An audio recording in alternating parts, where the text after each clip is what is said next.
सफेद कोट, गले में स्टेथोस्कोप और चेहरे पर एक डॉक्टर वाली गंभीरता।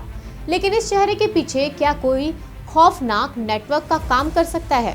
क्या लखनऊ का सबसे प्रतिष्ठित मेडिकल संस्थान केजीएमयू किसी बड़े धर्मांतरण रैकेट का अड्डा बन चुका था? आज जब हम और आप चैन की नींद सो रहे हैं, हमारी जांच एजेंसियां एक ऐसे जाल को सुलझा रही है जिसके तार दिल्ली के ब्लास्ट से लेकर प्रतिबंधित संगठन पीएफआई तक जुड़े हैं। नमस्कार, मैं हूं प्रियांशी श्रीवास्तव और आज हम बात करेंगे उस केस की जिसने उत्तर प्रदेश की राजधानी लखनऊ में हड़कंप मचा रखा है। अक्सर हम अस्पतालों को मंदिर और डॉक्टर को भगवान मानते हैं, लेकिन केजीएमयू यानी कि किंग जॉर्ज मेडिकल यूनिवर्सिटी से जो खबरें आ रही हैं वो डरा देने वाली हैं। मामला है डॉक्टर रमीज मलिक का। शुरुआत हुई थी एक महिला डॉक्टर के यौन शोषण और धर्मांतरण के दबाव की शिकायत से, लेकिन जैसे जैसे जांच की परतें खुल रही हैं, ये मामला अब क्राइम से बढ़कर नेशनल सिक्योरिटी का मुद्दा बन गया है। मामले की गंभीरता को समझने के लिए थोड़ा पीछे चलते हैं। रमीज मलिक केजीएमयू में तैनात था, मगर मामला सामने तब आया जब संस्थान की ही एक महिला डॉक्टर ने हिम्मत जुटाई और सामने आकर गंभीर आरोप लगाए। आरोप था कि रमीज ने पहले उसे प्यार के जाल में फंसाया, फिर उसका यौन शोषण किया और उसके बाद उस पर इस्लाम कबूल करने का दबाव बनाने लगा। इस केस में अब पूरी एटीएस की एंट्री हो चुकी है। आखिर एक डॉक्टर के पास ऐसा क्या मिला कि एटीएस को अपनी फाइलें खोलनी पड़ी? चलिए आज इस पूरी गुत्थी को सिलसिलेवार तरीके से समझते हैं। सबसे पहले बात करते हैं रमीज के उन संपर्कों की जिन्होंने पुलिस के होश उड़ा दिए। रमीज ने पूछताछ में खुद माना है कि उसकी मुलाकात डॉक्टर शहीन सईद से हुई थी। अब आप सोच रहे होंगे कि ये शहीन कौन है?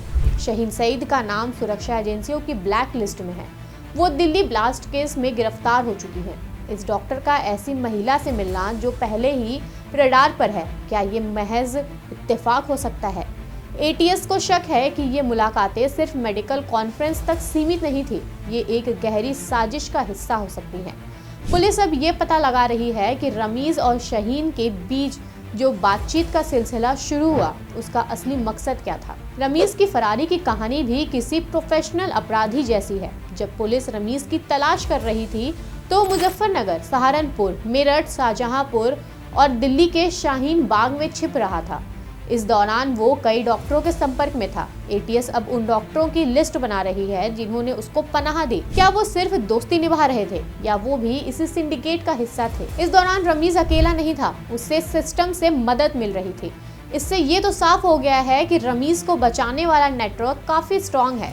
और एक चौंकाने वाला खुलासा भी सामने हुआ है रमीज की शादी को लेकर। आगरा में पढ़ाई के दौरान उसने एक हिंदू महिला का धर्मांतरण कराकर निकाह किया था।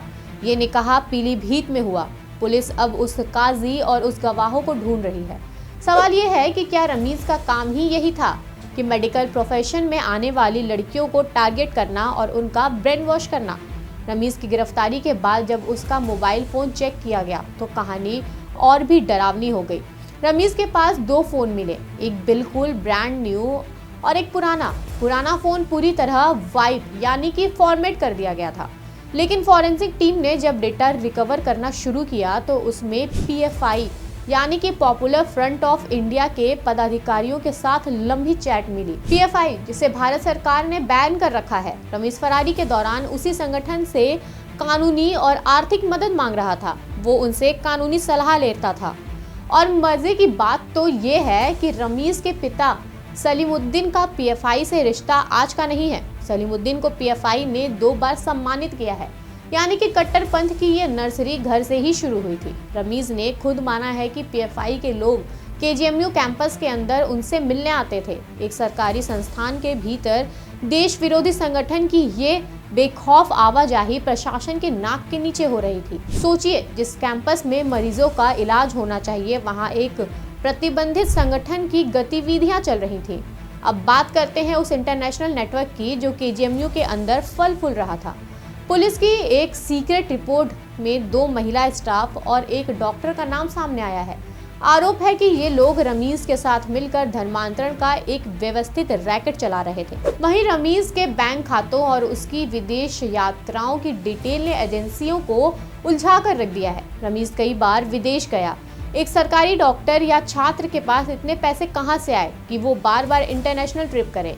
एटीएस को शक है कि ये विदेशी फंडिंग का मामला है। क्या रमीज को बाहर से निर्देश मिल रहे थे? क्या उसे धर्मांतरण के हर केस के लिए इनाम मिल रहा था? लखनऊ पुलिस अब रमीज के पासपोर्ट और ट्रैवल हिस्ट्री को स्कैन कर रही है। ये साफ है कि रमीज सिर्फ एक मोहरा था।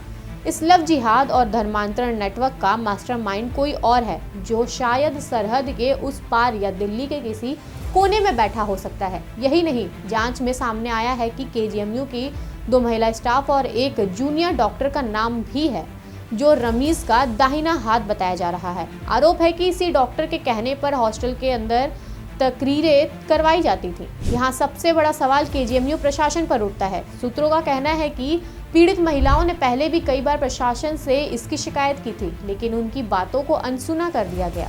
क्या प्रशासन के अंदर भी कोई ऐसा बैठा था जो इन शिकायतों को दबा रहा था? एटीएस अब उन सभी विभागों के एचओडी की भी जांच कर रही है, जिनकी भूमिका संदिग्ध लग रही है। रमीज सिर्फ यूपी या दिल्ली तक सीमित नहीं था, उसके विदेश कनेक्शन भी खंगाले जा रहे हैं। आगरा में पढ़ाई के दौरान और लखनऊ में नौकरी के समय वो कई बार विदेश गया। वो किन देशों में गया, उन यात्राओं की फंडिंग किसने की और वहां वो किन लोगों से मिला? ये सब इशारा कर रहे हैं कि ये कोई इमोशनल मामला नहीं, बल्कि एक सोची समझी रणनीति का हिस्सा था। अगर गौर किया जाए तो इस केस में एक पैटर्न नजर आता है। एक पढ़ा लिखा डॉक्टर, एक प्रतिष्ठित यूनिवर्सिटी और एक खामोश प्रशासन। जब सिस्टम के अंदर ही ऐसे लोग बैठ जाएं जो जड़ों को खोखला करने लगे, तो चुनौती बढ़ जाती है। ग्राउंड रियलिटी ये है कि इस केस ने केजीएमयू की साख पर पट्टा लगा दिया है। वहां पढ़ने वाले छात्रों और काम करने वाली महिलाओं में डर का माहौल है। पब्लिक मूड बहुत ही गुस्से में है, क्योंकि लोगों को लगता है कि अगर मेडिकल यूनिवर्सिटीज में भी लव जिहाद या धर्मांतरण के रैकेट चलेंगे तो फिर सुरक्षित जगह कौन सी बचेगी? डॉक्टर रमीज मलिक की गिरफ्तारी तो सिर्फ एक शुरुआत है। असली चुनौती उस सरगना तक पहुंचने की है, जो पर्दे के पीछे बैठकर ये पूरा खेल खेल रहा है। सरकार बड़े एक्शन की तैयारी में है और मुमकिन है कि आने वाले दिनों में केजीएमयू के कुछ बड़े नामों पर गाज गिरे। क्या रमीज सिर्फ एक मोहरा है या वो इस पूरे नेटवर्क का एक अहम हिस्सा है? एटीएस की जांच जैसे जैसे आगे बढ़ेगी, सच सामने आता जाएगा। लेकिन हमें ये याद रखना होगा कि एक मछली पूरे तालाब को गंदा कर सकती है, इसलिए पूरे सिस्टम की फॉरेंसिक क्लीनिंग बहुत ज़रूरी है। आपको क्या लगता है, क्या हमारी यूनिवर्सिटीज़ में सुरक्षा जांच और बैकग्राउंड चेक को अब और सख्त कर देना चाहिए? अपनी राय कमेंट सेक्शन में ज़रूर लिखें और ऐसे ही बड़े मुद्दों पर बात करने के लिए बने रहिए हमारे साथ। तब तक के लिए धन्यवाद। श्रेष्ठ भारत पर खबरों से जुड़े रहने के लिए चैनल को सब्सक्राइब और लाइक करें, बेल आइकन दबाएं और देखते रहें श्रेष्ठ भारत।